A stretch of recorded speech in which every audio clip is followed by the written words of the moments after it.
Asini rohamadihamu doho damai nasian Tuhan debata amai, doho nasian anakna Tuhan Yesus Kristus Tuhan. Amin. Horas salimanta sangahon 5 menit manangihon Tuhani na nenek sian buku Pesalmen 10 ayat 5. Sai diihut-ihut laka-lakaku do akka bogasmu, dang maurau pangalakakku.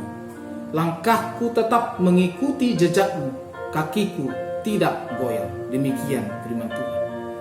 Jika Anda gemar bermain catur, Anda tentu tahu bahwa Anda harus benar-benar memikirkan dan memperkirakan beberapa langkah ke depan, termasuk kemungkinannya. Satu langkah menentukan dan mempengaruhi langkah berikutnya. Kita diingatkan bahwa hidup ini merupakan sebuah rangkaian bersambung yang terkait satu sama lain. Setiap langkah yang diambil harus benar-benar diperhatikan dan dengan pertimbangan yang matang. Sebenarnya Allah berkuasa mengatur langkah setiap orang, namun Dia menganugerahkan kehendak bebas bagi manusia. Amsal 16 ayat 9 berkata, hati manusia memikir-mikirkan jalannya, tetapi Tuhanlah yang menentukan arah langkahnya. Lagu sekolah minggu yang berkata ada 2 jalan, mana kau pilih, jalan dunia ini atau jalan Tuhan?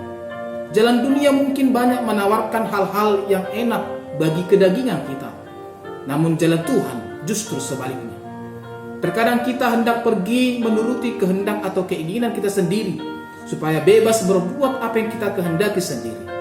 Kita menuruti keinginan daging dan keluar dari jalan Tuhan. Melalui pemazmur, dia tahu pasti bahwa jika ia hidup menurut jalan dan petunjuk Tuhan, kakinya tidak akan terpeleset atau terjebak pada langkah yang salah.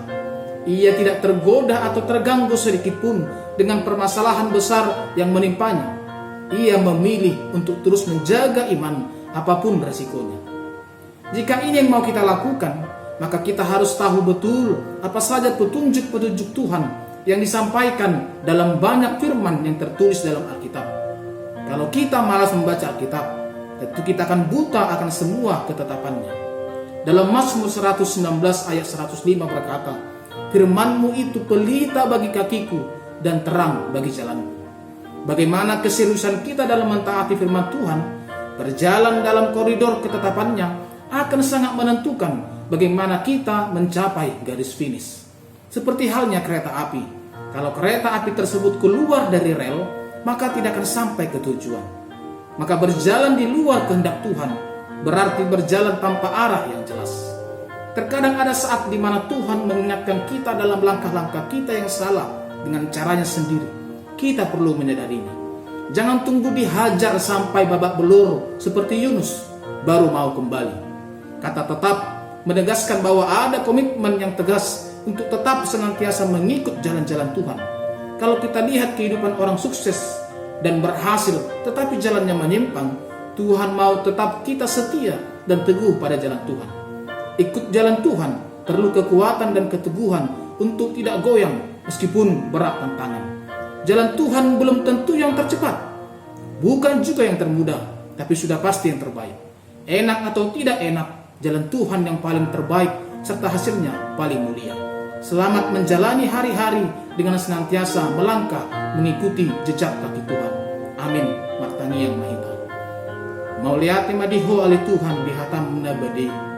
Nagabi ujahan di hami dinalau mangalah kahon laka nami medalani ari-ari mulu nami.